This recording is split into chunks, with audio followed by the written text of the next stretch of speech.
കുട്ടികളെ കേട്ടും സംവദിച്ചും മന്ത്രി എം.ബി. രാജേഷ്. തൃത്താല മണ്ഡലത്തിൽ സ്റ്റുഡൻസ് സഭയിലാണ് മന്ത്രി കുട്ടികളുമായി സംവദിച്ചത്. സംസ്ഥാനത്തെ നിയമസഭാ മണ്ഡലങ്ങളെ വിദ്യാർത്ഥി സമൂഹവുമായി കൂടുതൽ അടുപ്പിക്കുന്നതിനായി ആവിഷ്കരിച്ച പദ്ധതിയാണ് സ്റ്റുഡൻസ് സഭ. അറിവിന്റെ വളർച്ചയും സമൂഹത്തിന്റെ വളർച്ചയും ഉത്തരങ്ങളിൽ നിന്നല്ല, ഉത്തരങ്ങളിലേക്ക് നയിച്ച ചോദ്യങ്ങളിൽ നിന്നാണെന്നും മന്ത്രി എം.ബി. രാജേഷ് പറഞ്ഞു. പാർലമെന്ററി കാര്യ ഇൻസ്റ്റിറ്റ്യൂട്ട് വഴി സംസ്ഥാനത്തെ നിയമസഭാ മണ്ഡലങ്ങളിലെ വിദ്യാർത്ഥികളുമായി ജനപ്രതിനിധികൾ സംവദിക്കുന്ന പരിപാടിയാണ് സ്റ്റുഡൻസ് സഭ.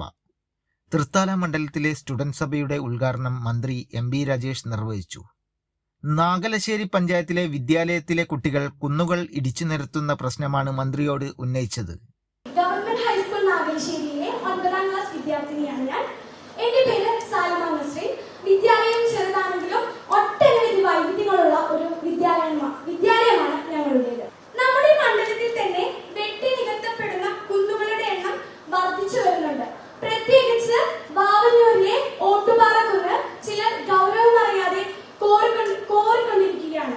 മണ്ഡലത്തിലെ അനധികൃതമായി നടന്നുകൊണ്ടിരിക്കുന്ന എല്ലാ മണ്ണെടുപ്പും നിർത്തിവെച്ചുവെന്ന് മന്ത്രി എം.ബി. രാജേഷ് മറുപടി നൽകി. തൃത്താല മണ്ഡലത്തിൽ അനധികൃതമായി നടത്തിയിരുന്ന എല്ലാ മണ്ണെടുപ്പും നിർത്തിവെപ്പിച്ചിട്ടുണ്ട്. കാരണം ഒപ്പം ലൈസൻസ് കൊടുത്തത് തന്നെ ലൈസൻസിന് വിരുദ്ധമായ രീതിയിൽ മണ്ണെടുത്തിരുന്നു. അത് നിർത്തിവെപ്പിച്ചിട്ടുണ്ട്. റോഡ് വികസനത്തെക്കുറിച്ചായിരുന്നു അടുത്ത വിദ്യാർത്ഥിയുടെ ചോദ്യം. അതുപോലെ റോഡ് പണി പദ്ധതിയുടെ ഭാഗമായിട്ട് റോഡുകളൊക്കെ നാശമായി കിടക്കുകയാണ്. അത് നടന്നു പോകുന്ന വിദ്യാർത്ഥികൾക്ക് വളരെ പ്രശ്നം സൃഷ്ടിക്കുന്നുണ്ട്. അത് പെട്ടെന്ന് ശരിയാക്കണം. കാസർഗോഡ് മുതൽ തിരുവനന്തപുരം വരെ ദേശീയപാത യാഥാർത്ഥ്യമാവുകയാണെന്ന് മന്ത്രി മറുപടി നൽകി. ധാരാളം റോഡുകൾ വന്നൊരു പഞ്ചായത്താണ് കരൂർ പഞ്ചായത്ത്.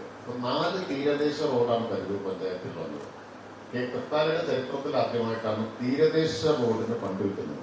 കളിസ്ഥലമില്ലാത്ത വിദ്യാലയങ്ങൾക്ക് സ്വന്തമായി സ്ഥലമുണ്ടെങ്കിൽ ഗ്രൗണ്ട് നിർമ്മിക്കാനുള്ള സഹായം സർക്കാർ നൽകും.